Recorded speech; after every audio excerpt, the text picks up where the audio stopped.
Bwana Yesu asifiwe. Mimi naitwa Minister Moki, natoka kwenye huduma ya Heart of Worship Ministry. Kipekee kabisa napenda kuwakaribisha Watanzania wote kwenye kongamano kubwa sana la kitaifa ambalo tunalifanya siku ya Jumamosi ya tarehe 30 na siku ya Jumapili ya tarehe 31 linaloitwa Kilio cha Hana cha kitaifa. Kilio cha Hana maana yake ni nini? Ni kilio cha mwanamke kwenye Biblia ambaye anatoka kwenye Samuel wa kwanza mlango wa kwanza. Tunamuona ni dada mmoja ambaye alikuwa hana mtoto kwa muda mrefu, lakini pia alikuwa na mke mwenzake ambaye alikuwa na watoto, na hicho kitu kilimpa changamoto sana, lakini neno la Mungu linasema akalia mbele za Bwana na Bwana akampa mtoto ambaye anaitwa Samueli. Maana ya hii ibada ni nini? Nataka tukusanyike, wanawake, wa baba, wa mama na watoto, kwa ajili ya kuhakikisha kwamba tunalia mbele za Bwana na uchungu ulioko kwenye mioyo yetu itoke, changamoto za muda mrefu ziondolewe, yaliyoshindikana yawezekane, yale mambo ambayo yalikuwa yanaonekana hayawezi kubadilika kwenye maisha yetu yakabadilike. Ibada hii itakuwa ni kubwa sana na itaanza saa 5 asubuhi mpaka saa 12 jioni, siku ya tarehe 30 na tarehe 31.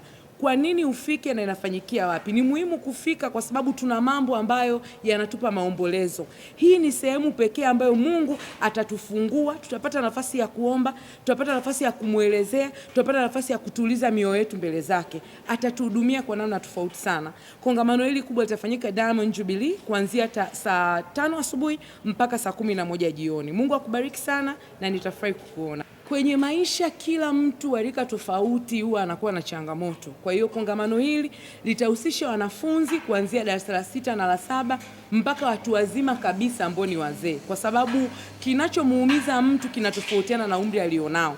Kwa hiyo mtoto wa darasa 6 na la 7, wa form 1 hadi form 4, form 6, chuo kikuu, nyumbani, watu wazima, wazee, wa baba, wa mama, yoyote ambaye una kitu ndani kinachokuuma, unaruhusiwa kufika. Na tunategemea watu zaidi ya 10,000 mpaka sasa. Kwa hiyo kama unawahi fika mapema, kwa sababu uweza wa Mungu utakuwa ni mkubwa sana kwa ajili ya kutuhudumia. Alafu pia kongamano hili sio la dini. Yesu alikuja akamfia kila mtu. Kwa hiyo kuna Waislamu watakuwepo, Wakristo, asiye na dini, mpagani, yoyote anaweza kuwepo, lakini Yesu atakuwepo kwa sababu alikufa kwa ajili ya kila mwanadamu, hakuifia dini. Kwa hiyo mtu mwenye dini yoyote anakaribishwa kesho kuanzia saa 5 asubuhi. Lakini pia tutasindikizwa na watumishi wa Mungu ambao Mungu amewapaka mafuta kwenye uimbaji. Tutakuwa na Neema Gospel Choir, tutakuwa na Rose Mhando, tutakuwa na Elisha Evans, tutakuwa na Nixon Kanyelele, lakini pia tutakuwa na Emmanuel Joe. Watakuwepo hapo kwa ajili ya kuhakikisha kila kitu kinaenda sawa, na tutamhudumia Mungu pamoja na wao, na watatuhudumia pia. Kongamano hili linaitwa Kilio cha Hana. Huyu ni mama aliyekuwa analia kwa habari ya kutokupata mtoto, lakini pia kuna wazazi ambao wamezaa watoto na watoto wamekuwa wanaleta changamoto hasa kwenye eneo la vijana. Pembeni yangu hapa ni moja kati ya wanakamati ambao pia ni vijana.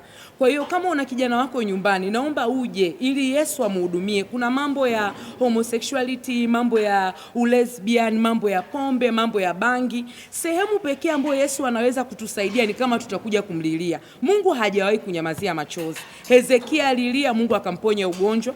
Wana wa Israeli walilia, akawatoa utumwani. Tunaona kuna watoto wengine kwenye Biblia wengi sana ambao walizaliwa hata nje ya ndoa, lakini Mungu aliwasaidia. Mmoja wapo ni Daudi. Kwa hiyo nataka nikuhakikishie mzazi ambaye una mtoto wa kiume na wa kike, fika nao kesho kwenye kongamano.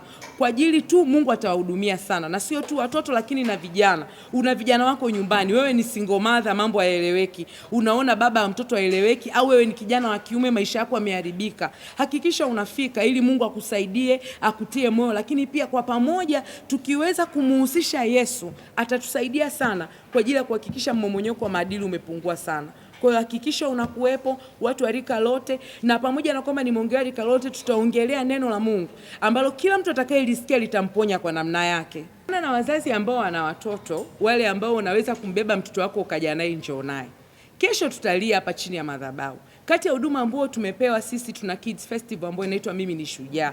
Tuna event yao kubwa, lakini mama yoyote huwezi kumtenga na watoto wake.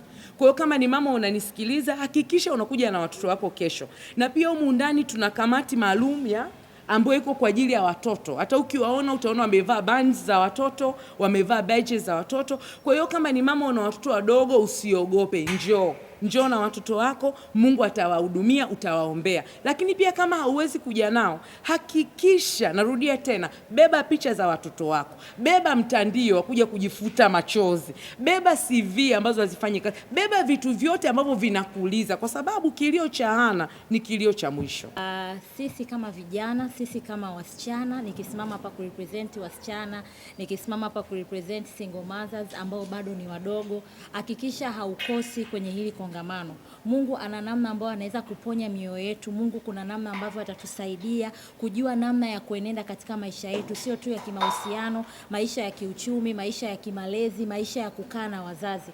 Kwa hiyo hakikisha wewe binti, mahali popote ulipo, uwe ni chuo, uwe ni nyumbani, uelewi maisha yako yakoje. Kuna vitu ambavyo ni sintofahamu. Kuna watu wamepitia trauma nyingi sana wakiwa wadogo na hawana sehemu ya kumimina mioyo yao. Siku ya Jumamosi na Jumapili Mungu ametupa nafasi ya kukutana na sisi kwa ajili ya kuweza kumimina mioyo yetu mbele zake. Vijana wenzangu ambao tunakuwa tumechoka na maisha fulani, maisha ya kuonelewa, maisha ya kukosa kazi, maisha ya kupungukiwa katika uchumi, tusipange kukosa. Yesu atakwenda kukutana na sisi, tutakwenda kubadilisha maisha yetu na kwenda katika phase nyingine.